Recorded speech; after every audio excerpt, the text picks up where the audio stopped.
Friends, आज की short analysis में हम डिस्कस करेंगे होम फर्स्ट फाइनेंस स्टॉक के ऊपर। दोस्तों ये स्टॉक दिसंबर 2023 से करेक्शन के अंदर चल रहा है। मोटा मोटी देखो तो दोस्तों 7 महीने इसने करेक्शन में बिताए और करेक्शन में भी दोस्तों इसने दोनों तरह का करेक्शन किया है।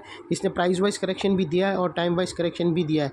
सबसे ज़्यादा इसने प्राइस वाइज करेक्ट किया है जहाँ पे स्टॉक बहुत ही डाउन साइड करेक्ट हुआ है, और एंड में इसने टाइम वाइज करेक्शन दिया है जहाँ स्टॉक ने एक बॉटम बनाया, एक बेस बनाया साइड वे जाकर और अल्टीमेटली इसको ब्रेकआउट दिया है। और फिलहाल अभी आप स्टॉक को देखो तो दोस्तों मल्टीपल पॉजिटिव फैक्टर्स एक साथ ब्रेकआउट हुए। ये स्टॉक के अंदर दोस्तों एक भयानक डाउनसाइड पैरेलल चैनल थी जो एक स्ट्रॉन्ग रेजिस्टेंस का काम कर रही थी। अल्टीमेटली स्टॉक ने उसको ब्रेकआउट देकर सस्टेन क्लोजिंग कर दी। और सेकेंडली यहाँ पर करेक्शन कंप्लीट के कंफर्मेशन मिले, यहाँ पर पॉजिटिव हिडन डाइवर्शन मिला है और एक बहुत बड़ी रिवर्सल चार्ट पैटर्न मिली है दोस्तों, जिसके तहत स्टॉक अपसाइड में 25% रिटर्न दे सकता है। लेकिन दोस्तों इसमें कोई भी मेरी बाय सेल होल्ड रिकमेंडेशन नहीं है, ये प्योरली एजुकेशन पर्पज़ से आप लोगों से शेयर कर रहा हूँ। और फ्रेंड्स आप लोग देख सकते हो कि ये वो टॉप एरिया था जहाँ से करेक्शन स्टार्ट हुआ था, और यहाँ पर आप देख सकते हो कि ये एक डाउनवर्ड स्लोपिंग पैरेलल चैनल थी और स्टॉक जब तक ये डाउनवर्ड स्लोपिंग पैरेलल चैनल में था यहाँ पर बुरी तरह से वो डाउनवर्ड करेक्ट हुआ। और इसके अंदर आप देखो ना तो back to back lower lows भी हिट हुए दोस्तों। सबसे पहले लोअर लोज यहाँ हिट हुआ, सेकंड लोअर लोज यहाँ हिट हुआ, थर्ड लोअर लोज यहाँ हिट हुआ, फोर्थ यहाँ लगा और फिफ्थ लोअर लोज यहाँ पर हिट हुआ। और जैसे ही दोस्तों ये downward sloping parallel channel upside में ब्रेक हुई, इसने मल्टीपल हायर हाइस को एक साथ ब्रेक करके उसके अबाउ सस्टेन क्लोजिंग देकर कंफर्म कर दिया करेक्शन इज़ कंप्लीटेड। यहाँ पर दो बड़ी चीज़ एक साथ ब्रेकआउट मिली है दोस्तों। पहले तो downward sloping parallel channel upside में ब्रेकआउट हुई जिसके वजह से स्टॉक के अंदर जो भारी गिरावट थी कंटिन्यू अल्टीमेटली स्टॉप हो गई। और सेकेंडली दोस्तों इसके अंदर जो back to back lower lows के जो सीक्वेंस थे वो अल्टीमेटली स्टॉप हो गए और उसके अपोजिट एक फर्स्ट हायर हाइज लगा जहाँ से हमें कंफर्म मिलता है कि स्टॉक ने एक बॉटम बना ली। जब भी इतने सारे लोअर लोज बनने के बाद एक हायर हाइज बनता है तो हम मान कर चलते हैं कि यहाँ पर करेक्शन कंप्लीटेड, यहाँ पर एक बॉटम बन गई। जब तक कोई नया लोअर लोज नहीं बने तब तक हम मान कर चलेंगे कि करेक्शन इज़ कंप्लीटेड।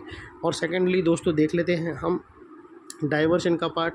तो दोस्तों मैं आप लोगों को RSI के, अगर आप RSI के लोअर स्विंग कंपेयर करो दोस्तों राइज एक्शन के लोअर स्विंग के, तो आपको यहाँ क्लियर कट डाइवर्शन मिलेगा दोस्तों। जो लास्ट लोअर लोज थे स्टॉक के वो डाउन साइड में टिल्ट हुए और वही RSI के देखो ना तो वो अप साइड में टिल्ट हुए और यहाँ ब्रेकआउट होके पॉजिटिव हिडन डाइवर्शन ब्रेकआउट हुआ है जो स्टॉक के अंदर एक clear cut upside momentum pump करेगा फ्रेंड्स। और सेकेंडली दोस्तों बात कर लेते हैं चार्ट पैटर्न की, जिसकी मैं बात कर रहा था दोस्तों। एक बहुत ही बेहतरीन चार्ट पैटर्न मिला है और दोस्तों ये चार्ट पैटर्न को बनने में इटसेल्फ स्टॉक को 7 महीने लग गए। और दोस्तों वो है एक डार्वोस बॉक्स या पैरेलल चैनल।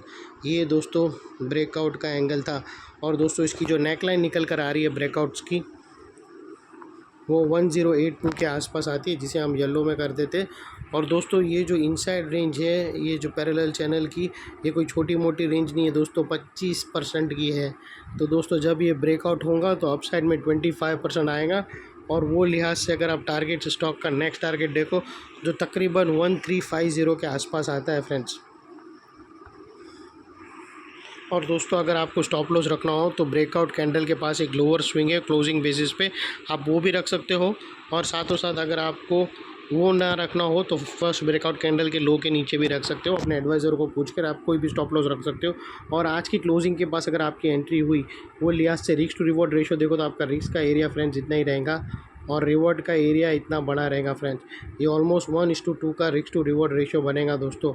और दोस्तों आप लोगों को बता दूं कि ये जो ब्रेकआउट है नेकलाइन है उसके आसपास का एरिया है ना वो बहुत ही इंपॉर्टेंट है, क्योंकि यहाँ पर मल्टीपल एक्शन एक साथ ब्रेकआउट होके उसके ऊपर सस्टेन हुआ है स्टॉक। अगर आप देखो ना तो दोस्तों यहाँ पर हमें लोअर लोज हायर हाइज में शिफ्ट होते हुए मिले। यहाँ पर डाउनवर्ड सप्लाई चैनल थी, strong downward supply channel, ultimately वो यहाँ पर ही ब्रेकआउट होकर उसके अबाउ क्लोजिंग हुआ। यहाँ पर दोस्तों हमने पॉजिटिव हिडन डाइवर्शन देखा और एक बहुत बड़ी reversal chart pattern parallel channel breakout होते हुए देखी। तो इनकेस अगर स्ट्रॉन्ग अपसाइड जाकर वापस वो नीचे अपसाइड में कोई स्ट्रॉन्ग सेलिंग प्रेशर फेस करके वो नीचे आया रेटेस के पास, तो दोस्तों अभी तक ये एरिया जो स्ट्रॉन्ग रेजिस्टेंस था वो अल्टीमेटली स्ट्रॉन्ग सपोर्ट का काम करेगा और स्टॉक को अपसाइड में पुश करेगा। और इतने बड़े स्ट्रॉन्ग सपोर्ट के नीचे हमारा स्टॉप लॉस है जो आसानी से हिट नहीं होगा।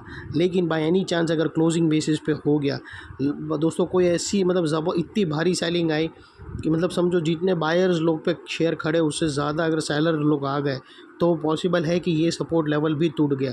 ये दोस्तों सप्लाई और डिमांड का खेल है। फॉर एग्जांपल मैं एग्जांपल बता रहा हूँ कि समझो ये स्ट्रॉन्ग सपोर्ट पे 5,000 करोड़ की ओपन इंटरेस्ट खड़ी है और 7-8 से 10,000 करोड़ की सेलिंग ओपन इंटरेस्ट आ गई, तो दोस्तों वो लेवल टूट जाता है। तो वैसे तो इतनी आसानी से आता नहीं है, लेकिन बाय एनी चांस अगर ऐसा हुआ तो फिर स्टॉप लॉस नीचे टूटेगा। तो क्लोजिंग बेसिस पे अगर स्टॉप लॉस हिट हो गया तो तुम्हें स्ट्रिक्टली स्टॉप लॉस देकर ट्रेड को क्लोज कर देना चाहिए। और दोस्तों यहाँ पर अगर आप पोजीशन होल्ड करते हो ना, स्टॉप लॉस अगर आप होल्ड करते हो तो दोस्तों यहाँ से फिर नए लोअर लॉस हिट होना स्टार्ट हो जाता है। फिर आप एक हायर एरिया पे अटक जाओगे और फिर वो तुम्हारा बहुत बड़ा रिस्क ओपन रहेगा फ्रेंड्स।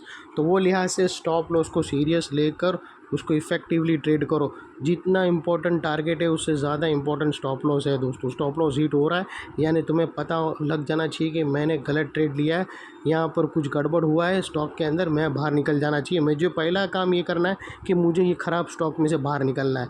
ये तुम्हारे दिमाग में पहली लाइन आना चाहिए। ये थी एनालिसिस। अच्छी लगे तो प्लीज़ मेरी चैनल को लाइक शेयर सब्सक्राइब करना, अपने फैमिली फ्रेंड्स रिलेटिव्स को ज़रूर शेयर करना। Thank you.